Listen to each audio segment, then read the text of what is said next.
we do it every day. We be grinding, and if you ask me, we the best. I'ma be like, yo, that's us with the crazy flow. And you gon' hear us on the radio. This is how we do every day. We be grinding, and if you wanna come and test us, I'ma be like, yo, that's us with the crazy flow. And you gon' hear us on the radio when I'm spitting all these rhymes. What's going on, fellas? Welcome to part 6 of volume 15. This is Coach KK coming back at you with some more of this good stuff from the 10-yard fight. That's how we get down. Every drive is a 10-yard fight until we score 7. All right. Here are the audibles. These audibles right here are well tested throughout countless of hours. Me falling asleep on the couch plenty of nights. You know, we eat, sleep, and breathe this thing. You know, this thing is therapeutic. So welcome back to therapy. Therapy is in session. Here we go. Pistol ace, you off. This is where we're going to piggyback from. I have some new stuff coming out in the new year. You guys are going to love that stuff. So let's get started. Today I want to talk about putting emphasis on hat count. As you can see, this guy is in the quarter defense. Just come to the line of scrimmage and just take a look sometime before you snap the ball. Count the linemen, count the linebackers, count the safeties. As you can see, we have 7. We got 7 up front.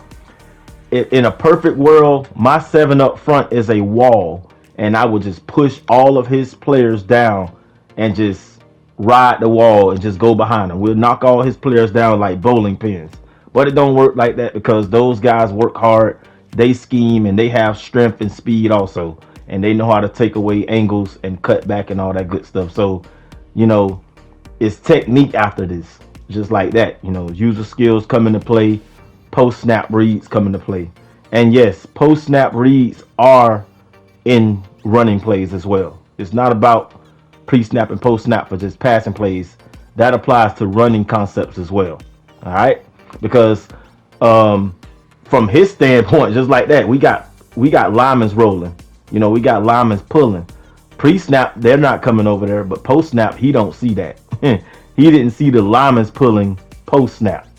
You see what I'm saying? Think run first. He's shooting the gaps in the middle, but we're checking out the back door with linemen. You know, we're packing our bags and checking out the back door. So yeah, come to the line of scrimmage and just get a glance, survey the field, you know, try to get some information before you snap the ball on the hat count, who's where. Is it 2 high safeties? Is it 1 high safety? Because usually 2 high safeties like this, you can run the ball against them because that extra man isn't in there for support, you know. And here he go, Overstorm Brave. You got to be able to take the right angle out here. And, you know, because he have 2 high safeties, the middle of the field is open. So you got to understand that. Look at the middle of the field is wide open. So he's trying to fill in that little vacancy area right there and play both sides from the middle. But he got to understand space and timing. And that's what we do. So when you look at the audibles, we have ways to attack certain angles, you know, certain space. We want to be able to get out in certain situations. Like, look at this. He's getting caught up in the trash. He was so aggressive trying to stop the outside run. I mean, it's obvious that I'm running outside, but this scheme is designed to make you pay for shooting the wrong gaps. So earlier we did power O, which was 1 guard pulling. Now we're adding that extra layer of protection and we have 2 guards pulling. And he noticed he got caught in the trash. That's going to make him stall. Gonna make him want to loop around. It's gonna make him hesitate, and before you know it, we'll be running play action and going right past his face. But we're all just, you know, it's just like bait and switch, cat and mouse. We're just setting him up. See how he stalled in the middle then? Nice play, positive yardage. We're trying to stay ahead of the down and distance. So it's 3rd and long. We're kind of behind in down and distance right now. We're kind of behind, but we have a lot of answers. So now it's time for the passing concepts. It's time to see who's off coverage. Where's the leverage? Where's the space? Do we have automatic routes we can go to?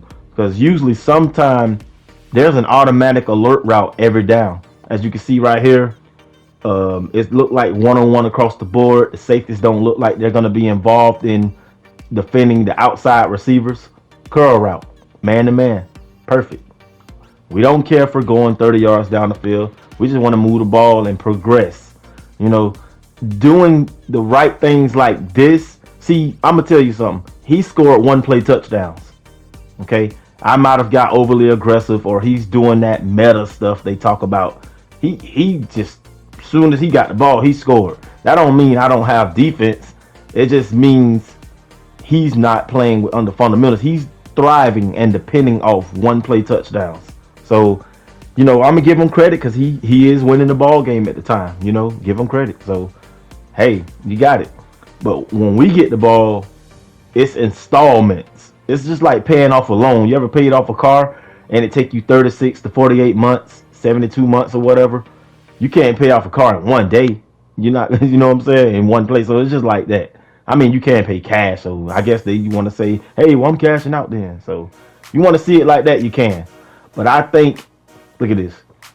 It puts more stress on him, the fact that I'm doing it like this, and it put less stress on me because I don't see him just coming every single drive and one play touchdown, one play touchdown. Somewhere down the line, he's going to get a leakage, or it's going to be some kind of, he's going to run to some type of adversity. So, yeah, that's the way we play this game around here. Boom. It's a hat count. It's a numbers game. We're trying to outsmart him. So, here we go. I don't see him using practicality and skills because you could tell off defense, he's doing the same defense every time, no matter what I do. So, yeah, I ended up winning that game, coming back. He signed the walking papers and walked away. He couldn't take it. That's how that was. We're moving forward to some more examples. Different scheme, different defense. He wanted to sit in Overstorm Brave every down, and it just wasn't going to work out. So here we go again versus Tampa. We're going to look at the hat count. Off rip, two high safeties. The middle of the field is open. He's on one of the safeties, so that's a good thing to know. It's always good when they kind of hesitate and move and slide and shift and give themselves away. You know, you can collect data points like that. So just know we have 7 men on the line of scrimmage. Nice. And those 2 tight ends can help out in the run game and the passing game. You know, they can seal off the edge. They can help in the passing protection themselves. You know, let's say you block one and keep one and send one out, or however you want to do it.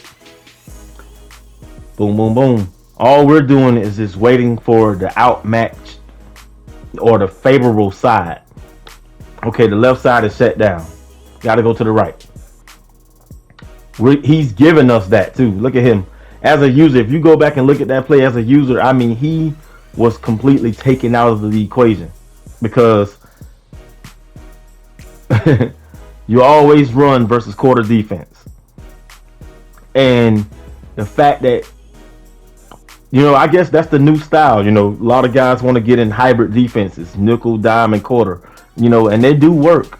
But when you got somebody on the other side of the ball who knows what they're doing and they're going to take advantage of every little entity on offense, it's going to make them, you know, think more.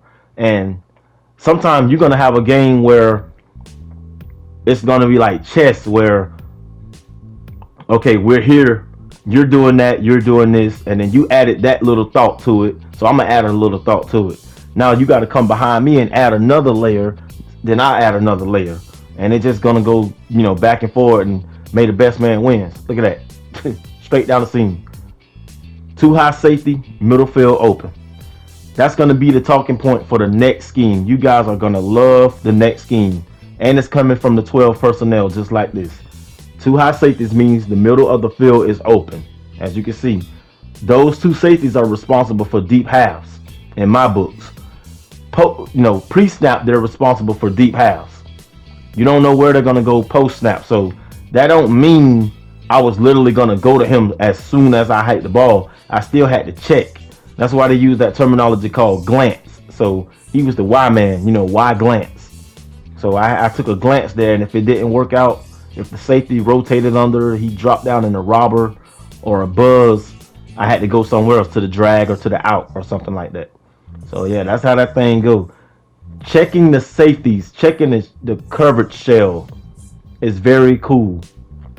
It'll get you more things processed before you even do a play. Like right here, 2 high safeties, 7 in the box as usual. It's 7 on 7 right here. Now in a perfect world, I can run the ball, but you know, you got to think about block settings and people missing their assignments. Look at this right here. Beautiful. This is all because of scheming. Now we're trying to get in field goal range, as you can see. It's trying to, you know, it's before halftime, 27 seconds. This is clock management right here. You know, use your down and distance, use the field to your advantage, the side of the field, you know, the field side, the boundary. All that things has to come into play. I don't know if you guys seen the Jacksonville Jaguars versus the Dallas Cowboys when Lawrence had to drive down the field on the last drive and Evan Ingram caught a pass and got out of bounds. It's called down and distance, clock management, you know. All that stuff comes into play. Here we go again. X is wide open. We missed the read. Okay, you got it. 3rd and 20. Here we go. I use my timeout because I understand I got 1 play left. So in my mind, we catch a pass, get the first down, or get somewhere in field goal range, and we hurry up and spike the ball. Got my blocking assignments going. Got my double team set. 1-on-1 on the outside. Boom. Got him. Speed advantage. Mismatch. It was 1-on-1, so that was pretty much a shot we took. Here we go. His safety post snap rotated. See, the middle of the field was open, but his safety rotated to the middle post snap. I dropped back, took my 3 steps. I stepped into the throw using mechanics. See, his safety rotated. His safety didn't bail back. So he kind of shot himself in the foot. I guess he was trying to cover the middle of the field because I still had 1 play to do. And, you know, I could use the timeout. So, yeah, all those things right there, you know, it's a lot of psychology to this thing, a lot of mental things. So here we go, middle field closed. The middle of the field closed, meaning the safety is somewhere down in the box trying to stop the run game. We have shots we can take 1-on-1 on the outside. Let's go back to it. Right here, here's the triangle defense. As you can see behind square and circle, all that's 1-on-1. Middle of the field is closed. We can't go there pre-snap. But post-snap, we can do curl routes. You know, we can try to throw a fade if anybody is taller than anyone. And that's my scheme right here. That's my goal. My philosophy on the field is to find open space. You know, I don't care about making play. I want to find space. Like right here, everything was clogged up. I was just waiting on his defensive lineman to crash in. That's part of this pistol scheme right here. Read option is in the audibles, and he made a poor decision, and he crashed in. My next scheme, or our next scheme, you guys are gonna love that. 12 personnel. It's the same thing. It's 1 running back, 2 tight ends. You guys are gonna love it. It's pretty much the same type of stuff, but it's a different formation, different set. So yeah, let's get it, y'all. As you can see, this guy has me 22-7. He's up. Another one of these guys that thrive off 1 play touchdowns and stuff like that. And sometimes, you know, like me, I can do stuff like this, but I can overanalyze. You know, you can mess around and overanalyze. Like that cover 3 right there could probably be cover 1. It can look, you know, those two look the same. So who's to say that was a cover 1 robber? So post snap and pre snap can be kind of tricky sometimes, especially if you predetermine what they're doing and then post snap is something different. Yeah, that's why it's always good. Well, I'm gonna say that's why this formation right here is symmetrical, and that way it's 2 on one side, 2 on the other side. So you can run a zone principle on one side of the field and a man beating principle on the other side of the field. So yeah, that's pretty cool, running a balanced symmetrical formation. Because if it was like a trips 3x1, you're kind of limited. Notice those guys who don't have any type of skill. Look at the score, 14-28. We're still in this thing, man. It's early. It's early, man. We're still in this thing. It's all good. You know, I might have made a mistake, but you know, we're still fighting. But yeah, like I said, some of those guys who line up in the 3x1 sets, do you know any of those guys? Or do you play against them all the time? They do trips and they favorite players play action, roll out, and throw all bombs away. You'd be surprised how many times they miss the bubble screen. They miss the Ohio concept. They miss the stick concept. They don't simply just do a mesh and drag routes across the middle. They just want to go full verticals and bombs away every down. So yeah. So sometimes, yeah, you can kind of confuse yourself, but yeah, just stay focused. Middle of the field is closed. One-on-one outside matchups. As you can see, I have this out route on one side. If he bite, I go, boom. Post snap, the middle of the field became open. So yeah, he was on the safety. That just come from watching film. You know, come from watching these guys do the same stuff. Wow, what a bonehead move there. I missed the extra point. So yeah, we're still rocking and rolling. He's still, you know, tacking on a few points. But I have battled back tremendously. And now I'm down by one possession. Second half, you know. We're still sticking to our core principles. Our rules is going to tell us what to do. You know, we have rules out here. He's on his safety. We're not doing the same play every down like him. That was a bonehead decision right there.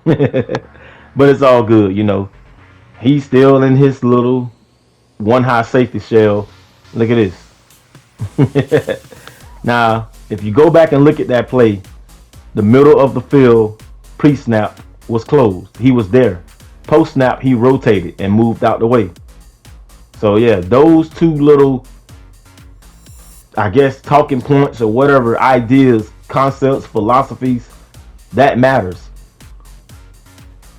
Pre-snap and post-snap are two different things.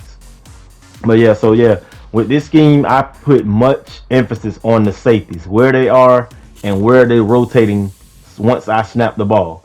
By the time, like, see, I'm in like the pistol. By the time the quarterback gets the ball in that little split second, that safety is going to move. We don't know where he's going. So let's send someone in his area just in case he do go the wrong way. Here you go. He went the wrong way. And that's another thing. He won't be able to, if I sent both of those tight ends right there on the streak, he won't be able to get to both of them with one safety. So use what you got to get what you want. You understand? This is Coach KK. I love you guys. I'm always here for you. These schemes are very fun. I can't wait to put out the next one. Happy holidays, fellas.